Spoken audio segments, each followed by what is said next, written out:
चुनाव पर लगाम लगाने के लिए अब ये केंद्र सरकार की नई पहल की जा रही है। देखिए, आप खुद केंद्रीय रेल मंत्री ने ट्रेन के लोगों में सफर किया और राजस्थान के सवाई माधोपुर से कोटा ट्रैक पर कवच सिस्टम का ट्रायल भी स्थापित किया। इस दौरान ट्रेन की स्पीड 130 किलोमीटर प्रति घंटा की रफ्तार से चल रही थी। अचानक फाटक खुला, 50 मीटर पहले ही ट्रेन रुक गई। सवाई माधोपुर से कोटा ट्रैक पर यह कवच सिस्टम स्थापित किया गया। रेल मंत्री अश्विनी वैष्णव ने ये ट्रायल चेक भी किया, देख सकते हैं आप, जब वो लोको रूम में उपस्थित थे, तस्वीरें भी। हालांकि करंट अफेयर्स के हिसाब से भी इंपोर्टेंट है। राजस्थान सवाई माधोपुर से कोटा रेलवे ट्रैक में ये देश का पहला ट्रैक बन चुका है कवच सिस्टम युक्त, और इसके उपयोग के जरिए रेलवे हादसों में कमी लाई जाएगी। और अब रेल मंत्री ने यह प्लान बनाया कि आने वाले दिसंबर 2030 तक देश भर में स्वचालित रेलगाड़ी सुरक्षा प्रणाली कवच के चौथे चरण को स्थापित करने का लक्ष्य रखा है सरकार ने। और रेल मंत्री ने यह भी कहा कि जो रेल दुर्घटना का षड्यंत्र रचने वाले आए दिन आपको बता हुआ रेलवे ट्रैक पर कभी गैस सिलेंडर मिल रहा, कभी लोहे की रोड मिल रही, तो उनके विरुद्ध भी कठोर कार्रवाई की जाएगी। ये भी केंद्रीय रेल मंत्री ने चेतावनी दी है। चलिए अगली बड़ी खबर देखिए, कोरोना वायरस को लेकर फिर से अपडेट आ रहा है। तेजी से फैलने लगा कोरोना का एक नया वेरिएंट। दुनिया भर के कई देशों में ये नए वेरिएंट का खतरा मंडराने लगा। इस बार कोरोना एक नए रूप में सामने आया,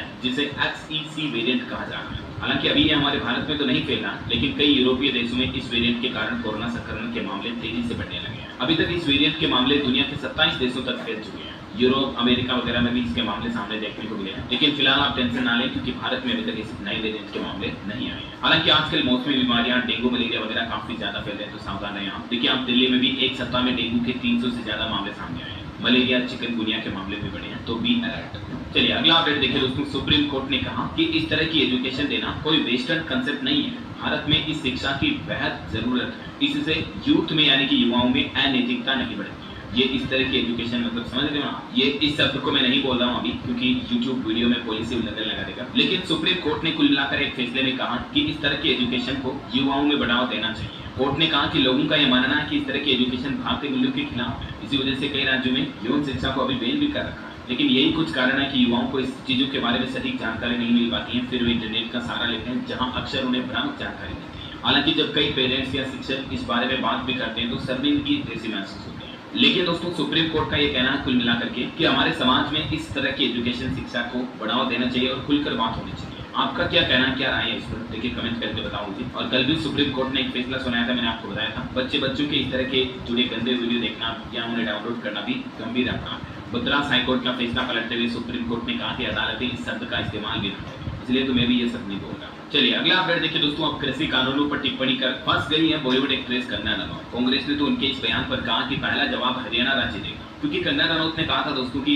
जो केंद्र सरकार ने रद्द किए तीनों कृषि कानून, उन्हें दोबारा से लागू किया जाए और किसान खुद इसकी मांग करें। आपको पता होगा दोस्तों, मोदी सरकार ने तकरीबन 378 दिन तक चले किसान आंदोलन के बाद जो तीनों कृषि कानून वापस लिए थे, तो उन पर ये कंगना रनौत ने जो बयान दिया, उसके बाद अब इस पर काफी ज्यादा राजनीतिक बहस छिड़ चुकी है। चलिए अगली खबर देखिए, भारत बांग्लादेश टेस्ट में 3 लेयर सुरक्षा रखी जा रही है, ड्रोन से निगरानी की जाएगी। यूपी कानपुर पुलिस ने इसका प्लान भी बनाया है। 5 दिन में तकरीबन 1.25 लाख से भी ज्यादा दर्शकों का मूवमेंट होगा। कानपुर के ग्रीन पार्क स्टेडियम में जो ये भारत बांग्लादेश टेस्ट मैच शुरू होने जा रहा है, तो इसको लेकर सिक्योरिटी भी बनना शुरू हो चुकी है। चलिए पति पत्नी को लेकर कोर्ट का एक बड़ा फैसला देखिए दोस्तों, पत्नी का एक्स्ट्रा मैरिटल अफेयर है तो फिर वो गुजारा भत्ते के हकदार नहीं होती।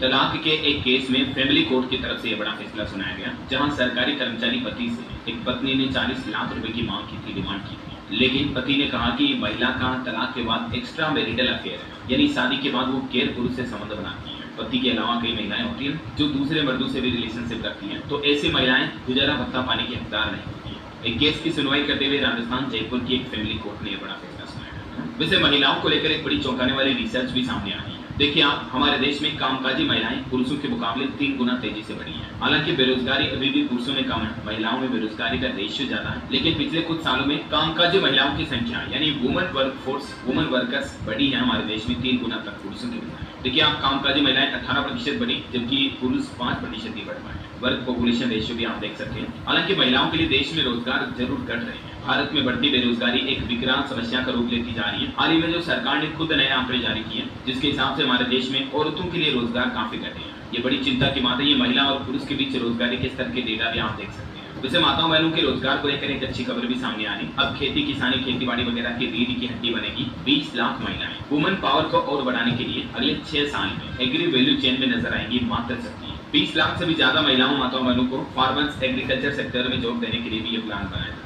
और वही देखिए दोस्तों, एजुकेशन इंस्टीट्यूट पर भी रैंकिंग आ रही है कि भारत में टॉप 10 में दिल्ली एनसीआर के 9 स्कूल शामिल हैं, लेकिन टॉप 30 में मध्य प्रदेश, राजस्थान का एक भी स्कूल शामिल नहीं हुआ। EW इंडिया स्कूल रैंकिंग 2024-25 की लिस्ट जारी की। EW यानी एजुकेशन वर्ल्ड की मैगजीन के द्वारा ये लिस्ट जारी की गई और इस लिस्ट में पहले नंबर पर बेंगलुरु की एडवेंचर एकेडमी स्कूल, दूसरे नंबर पर दिल्ली का वसंत वैली स्कूल और तीसरे नंबर पर मुंबई महाराष्ट्र ठाणे इनके स्कूल शामिल है। ये देख सकते हैं आप भारत के टॉप 10 में से 18 स्कूल, जिनमें 9 तो दिल्ली एनसीआर के स्कूल शामिल है। मतलब देखा जाए तो दिल्ली में स्कूलों के हालात तो वाकई में काफी अच्छे हैं, जबकि मध्य प्रदेश के स्कूलों की रैंकिंग 36 नंबर के बाद से शुरू होती है और राजस्थान में तो जयपुर का सबसे बेस्ट स्कूल जो 50वें नंबर से शुरू होता है। दूसरे राज्यों में एजुकेशन के हालातों में स्कूल बिल्डिंग वगैरह के हालात काफी खराब चल रहे हैं। न सिर्फ स्कूल बिल्डिंग के बल्कि ऑल ओवर क्वालिटी एजुकेशन, बेहतर सेवाओं सुविधाओं को लेकर भी ये स्कूलों की रैंकिंग लिस्ट जारी की है।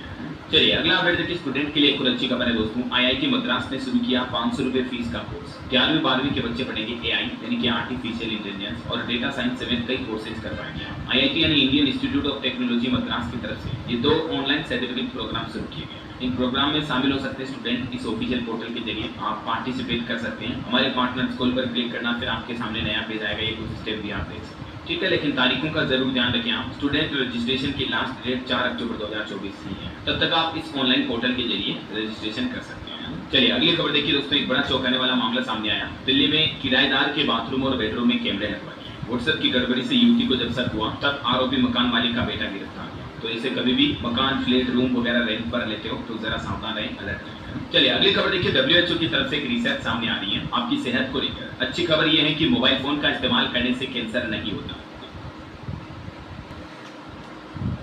की तरफ से दूर कर दिया गया है। फिर भी आपको मोबाइल फोन का इस्तेमाल लिमिटेड ही करना चाहिए। ऐसा नहीं कि मतलब कैंसर होता तो नहीं है तो फिर दिन भर ही फोन को चलाते रहो। ये देख सकते हैं आप, विश्व स्वास्थ्य संगठन का कहना बिल्कुल ठीक है, हमारे देश के भी एक्सपर्ट का ये कहना है। फिर भी मोबाइल फोन का ज्यादा इस्तेमाल करना काफी नुकसानदेह हो सकता है। जैसे इससे नींद प्रभावित होती है, आंखों पर जोर पड़ता है जिससे हमारी नजर रोशनी कमजोर होती है, स्ट्रेस लेवल बढ़ता है क्योंकि सोशल मीडिया पर अक्सर हम दूसरों की लग्जरी लाइफस्टाइल की चीजें देखते हैं। इससे लत और डिपेंडेंसी बढ़ती है, अटेंशन स्पेन कम होता है सोर्स देखते देखते, पेशेंस लेवल घटता है और भी कई लॉसेज होते हैं मोबाइल फोन का ज्यादा इस्तेमाल करने। समझ लो, तो जितना हो सके कम ही यूज करें तो बेहतर है। चलिए फिलहाल देखिए आप अगली खबर, IIM CAA अवार्ड 2024 के विजेताओं की घोषणा।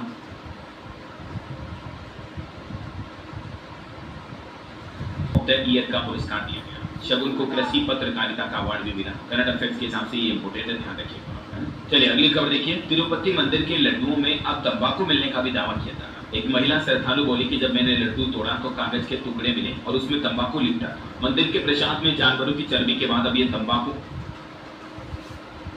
आगे बढ़े दोस्तों, इससे पहले कुछ हेडलाइंस न्यूज सुर्खियां देख लेते हैं। युवाओं के लिए अच्छी खबर है, रेलवे में 25,000 से ज्यादा नौकरियों पर अपडेट आ रहा। सुप्रीम कोर्ट की तरफ से भी आज हमारे देश में एक बड़ा फैसला सुनाया गया। प्रधानमंत्री नरेंद्र मोदी ने अमेरिका से भारत आकर 2 बड़े फैसले लिए आम लोगों के लिए। इसके अलावा भी देखेंगे दोस्तों मौसम समाचार, कोरोना वायरस को लेकर फिर से अपडेट आ रहा। एक एक करके आज की महत्वपूर्ण 50 बड़ी महत्वपूर्ण खबरों को देख लेते हैं फटाफट से। देखिए सबसे पहले तो आपको बता दूं आज के स्पेशल डे के बारे में। आज के दिन को अंत्योदय दिवस के रूप में मनाया जाता है। पंडित दीनदयाल उपाध्याय की जयंती मनाने के लिए हर साल 25 सितंबर को पूरे भारत में ये दिवस मनाते हैं और वहीं दुनिया भर में आज वर्ल्ड फार्मासिस्ट डे के रूप में भी मनाते हैं, विश्व फार्मासिस्ट दिवस। चलिए आगे बढ़े खबरों में। देखिए पहला अपडेट तो ये कि आज जम्मू कश्मीर में सेकंड फेज की 26 सीटों पर वोटिंग होने जा रही है। अमर अब्दुल्ला 2 सीटों से चुनाव लड़ रहे हैं। पहले फेज में 61% मतदान हुआ था। आज देखते हैं चुनाव के दूसरे चरण में जम्मू कश्मीर के 6 जिलों की 26 विधानसभा सीटों पर वोटिंग होनी है, जिसमें 25,78,000 से भी ज्यादा मतदाता वोट डालेंगे। अमर अब्दुल्ला समेत टोटल 239 उम्मीदवार मैदान में उतरे। चलिए अगली खबर देखिए आप, पीएम मोदी 3 दिन की अमेरिकी यात्रा समाप्त करके स्वदेश हमारे भारत लौट चुके हैं। दिल्ली एयरपोर्ट पर उनका भव्य स्वागत हुआ और अमेरिका से लौटने से लास्ट डे उन्होंने न्यूयॉर्क में संयुक्त राष्ट्र महासभा में समिट ऑफ द फ्यूचर को संबोधित भी किया और इस संबोधन में पीएम मोदी ने कई बड़ी घोषणाएं की हैं। भविष्य के शिखर सम्मेलन में बोले पीएम मोदी, सहायक के रूप में होनी चाहिए डिजिटल पब्लिक इंफ्रास्ट्रक्चर की भूमिका। और दुनिया भर में जो जंग चल रही है रूस यूक्रेन इजराइल हमास, इस पर भी पीएम मोदी ने कहा कि मानवता की सफलता और भलाई सामूहिक शक्ति में है, मैदान एक जंग में नहीं। 3 मोर्चों पर जारी युद्ध के बीच बोले पीएम मोदी। वही दोस्तों आज प्रधानमंत्री नरेंद्र मोदी हरियाणा के सोनीपत में गोहाना में इलेक्शन के सिलसिले में चुनावी रैली का आयोजन भी करेंगे। सुरक्षा व्यवस्थाएं भी देखी जा रही है। चलिए आगे बढ़े खबरों में देखिए आप, ई कॉमर्स पर अपडेट आना कि त्योहारों की तैयारी में ई कॉमर्स कंपनियां इस सीजन ऑनलाइन बिक्री $12 बिलियन तक पहुंचने की उम्मीद है, क्योंकि अभी त्योहारों का सीजन आने वाला, दिवाली, दशहरा वगैरह, और इस मौके का फायदा उठाने के लिए अमेजोन, फ्लिपकार्ट, मीशो, मिंत्रा समेत कई सारी कंपनियां एक से बढ़कर एक ऑफर भी निकालेंगी। चलिए अगली बड़ी खबर देखिए, चौंकाने वाला खुलासा सामने आ रहा। हमारे देश में 10,000 फर्जी कंपनियां, सरकारी खजाने को 10,000 करोड़ का चूना लगाया इन कंपनियों ने।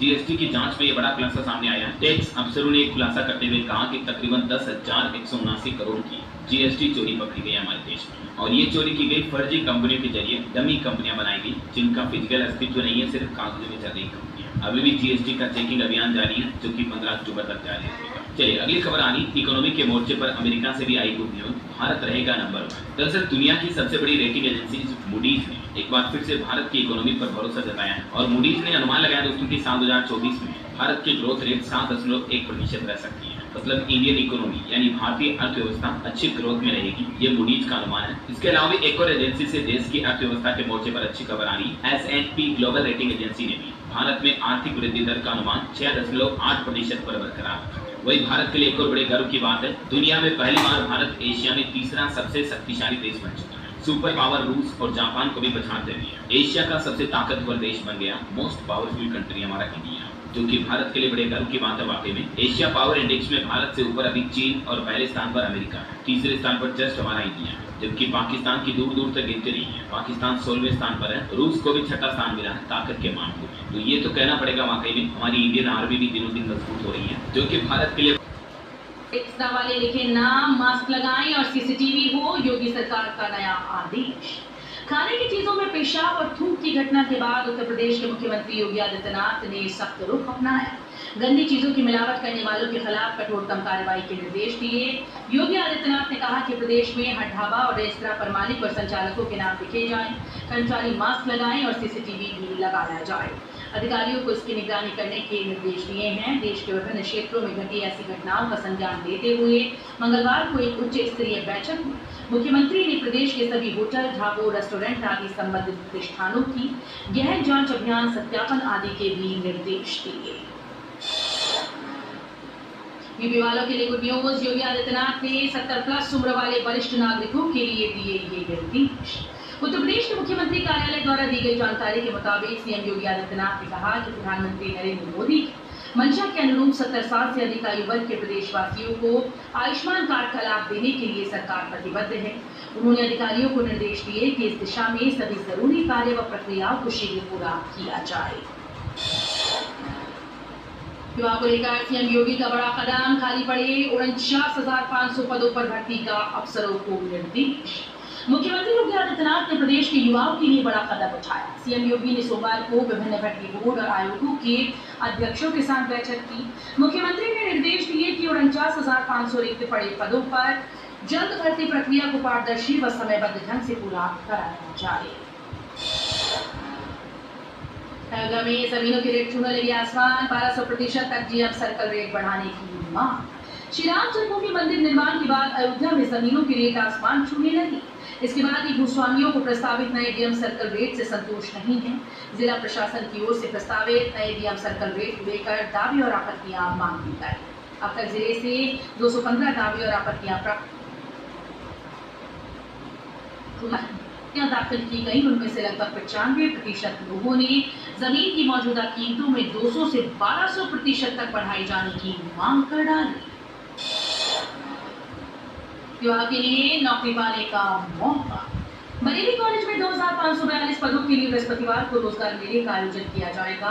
मंगलवार को सेमिनार हॉल में प्राचार्य प्रोफेसर ओपी राय ने कॉलेज करियर काउंसलिंग व प्लेसमेंट सेल के साथ बैठक की। इसमें अभ्यर्थियों को परिसर में भटकना न पड़े, ऐसी व्यवस्थाएं करने के निर्देश दिए गए। कर्मचारियों को नहीं मिलेगी सितंबर की सैलरी। यूपी में मानव संपदा की संपत्ति पर दौरान लगने वाले राज्य कर्मचारी और अधिकारियों को सितंबर का वेतन मिलेगा। इसके साथ राज्य सरकार चल संपत्ति पर दौरान कर्मचारियों को बचाने वाले बाहर विभाग अधिकारी का भी वेतन रोकने का फैसला किया है। इस संबंध में सभी विभागों के अध्यक्ष को निर्देश भेज दिया गया। संपत्ति की घोषणा की अंतिम तिथि 30 सितंबर है। ऐसे भी जो कर्मचारी ब्यौरा भेज किए हैं वो कर ले, नहीं तो वेतन नहीं मिलेगा। यूपी राजेश टंडन मुक्त विश्वविद्यालय में बड़ा बदलाव, साल में एक बार होगी परीक्षा।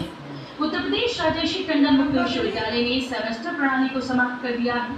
विश्वविद्यालय ने पहले की भांति स्नातक व स्नातकोत्तर के विभिन्न पाठ्यक्रमों में वार्षिक परीक्षा कराने का निर्णय लिया। ऐसे में अब छात्रों को वर्ष में 2 बार